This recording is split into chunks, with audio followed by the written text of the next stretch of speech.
So this is Matt Rhodes for Derbyshire Media Company and Outside the 92, and I'm joined tonight by one of Matlock Town's recent signings, Kayde Coppin. Kayde, how are you today? Yeah, not too bad. Not too bad, yeah.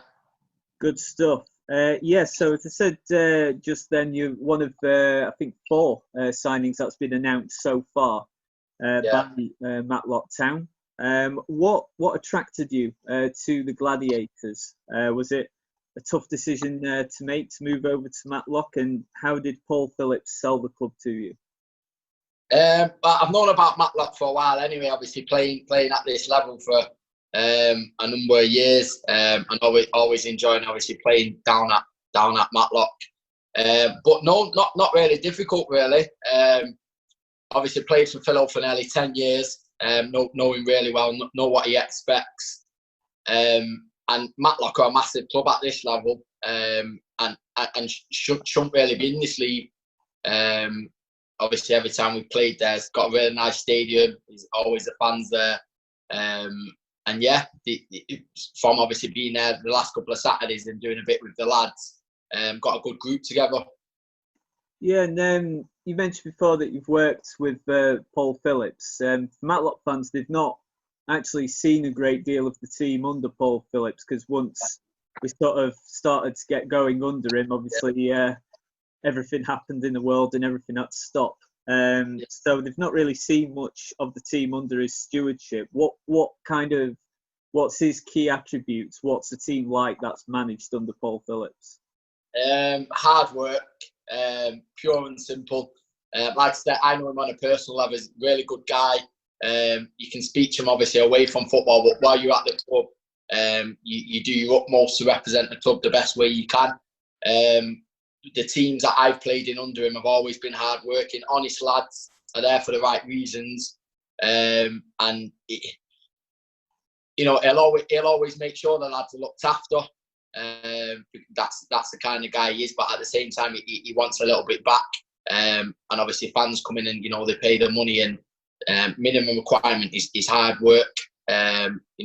He always tries to make the team exciting. We've always had good players over the years at the clubs I've been at with him, but always hard work. That's how I describe Paul. If you're going to play for Paul, you need to know that you're going to be in a scrap and it's going to be hard work. Yeah, have you worked under Dave Weld before as well? Yeah, I know Wildy a little bit as well. So when I stopped playing, I got injured, and I signed for Mosley last year for about 15 games. Knew Wildy anyway.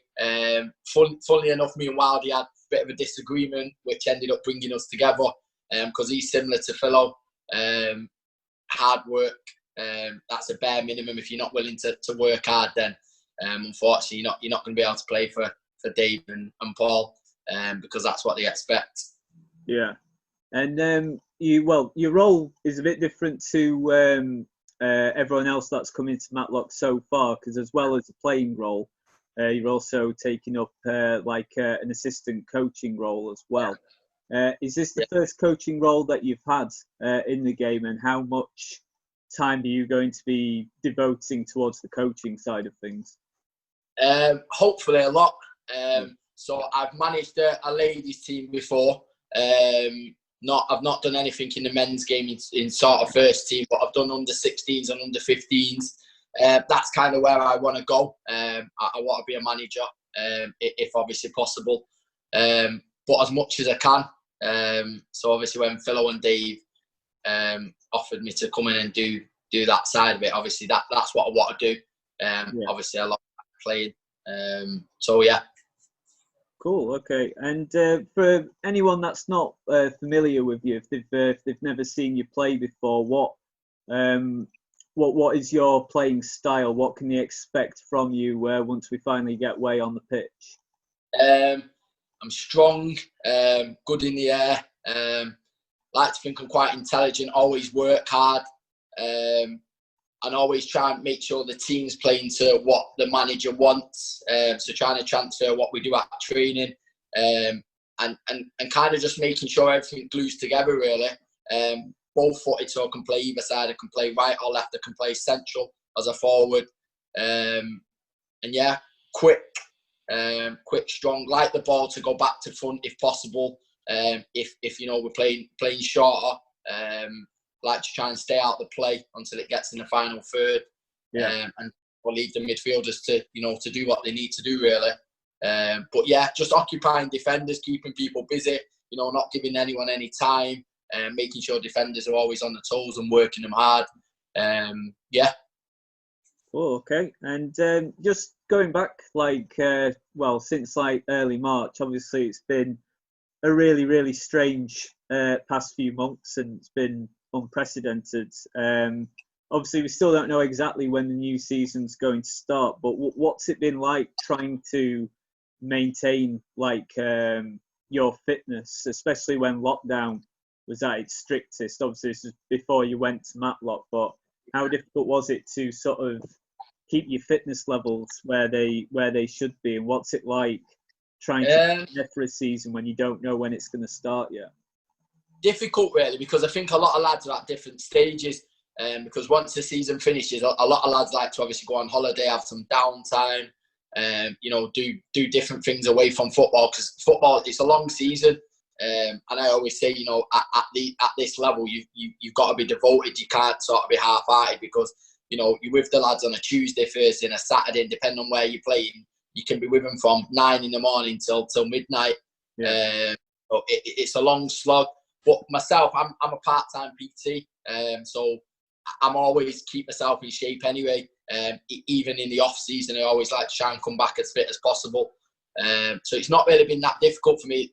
The difficult things more when we're going to play, when the season's going to start, and especially trying to be more on the coaching side with Philo and Dave, trying obviously getting the players ready, because you don't want to peak too soon, really. So you don't want to give the players too much or be harsh on them too soon, because there's obviously a long time to go still. So just trying to obviously make sure, trying to enjoy it at the minute, because obviously there's no season. So the little sessions that have been put on, working in groups of sixes, etc. Just trying to make sure everyone's. Oh, sorry. Just trying to make sure everyone's enjoying it. Which it has been. The sessions that have been put on by Dave and Paul have been first class. Even though we can only work in small groups, it's been top. The lads have enjoyed it. It's not too intense. It's been good. It's been really good. Yeah, I was just about to ask that about because obviously we don't know for certain when everything's going to be sort of back to normal, or as close to normal as it can be. But I know that the first few training sessions have finally taken place, albeit a bit social distance. But what have you made of the squad that you've joined? Do you know quite a few of the players already, and what do you think of the talent that you've seen? Yeah, I've been impressed. I know quite a few of the lads. I played against quite a few of them. Obviously at this level, I'm really impressed. I know a couple of lads anyway who have already signed, so that obviously helped with Chippy and Alex Bird. I know them really well. But yeah, the standard's been really good. Like I said, because of social distancing, we've not been able to be together what we'd probably want. But in terms of the groups we've had, have been first class. Some really good players, hungry players who want to play for Matlock, which is important. Yeah, I think that will really reassure a lot of Matlock fans. Cause, I mean, I only started getting involved with the club last August at the start of last season, and there were times when when things were a bit difficult. It did seem to be like the effort wasn't quite there throughout the whole team. There were a few players that you could count on, but not as a whole. So I think it would reassure a lot of fans to know that the signings that seem to be coming in under Philo and Dave all seem to share this, this hunger to really achieve at this level. I'd agree. My own experience at this level, I've been in the playoffs 4 or 5 times. I know what. I'd like to think I know what it takes to have success at this level.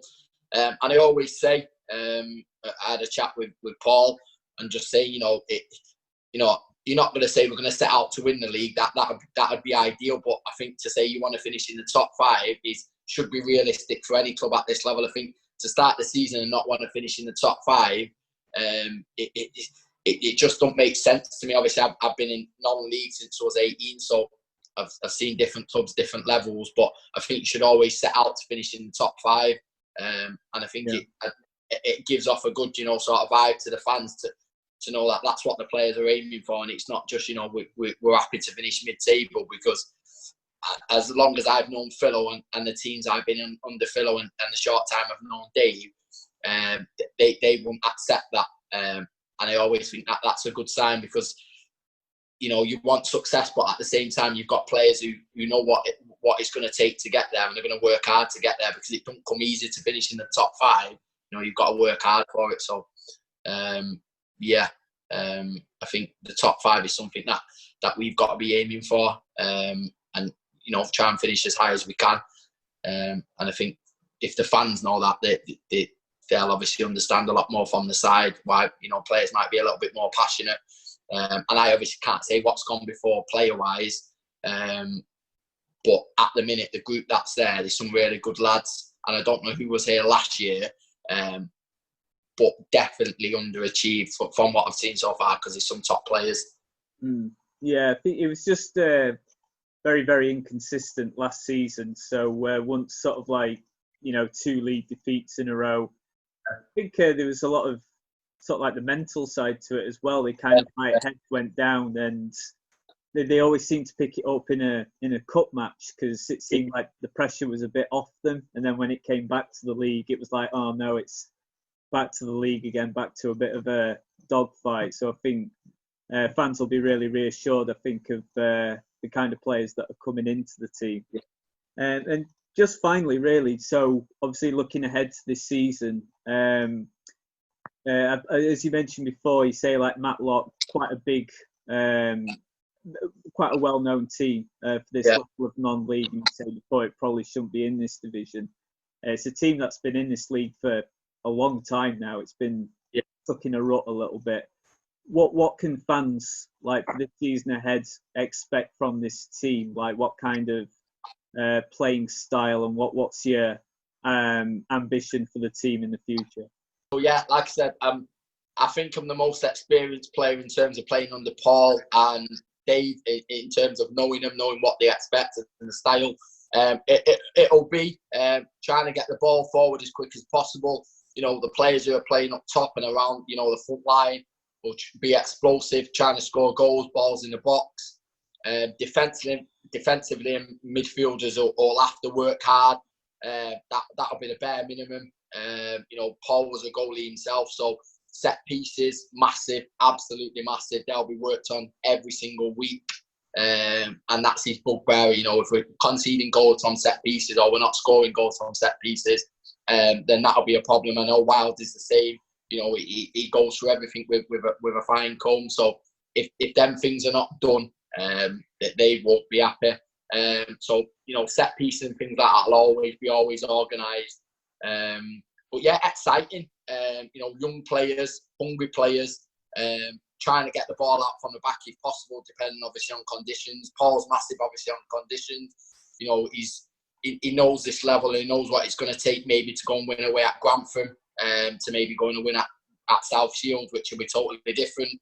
And obviously different time of year with the weather, etc. But trying to get the ball down, trying to be exciting, as I said, in the final third, trying to score goals. That's what the sessions have been like so far.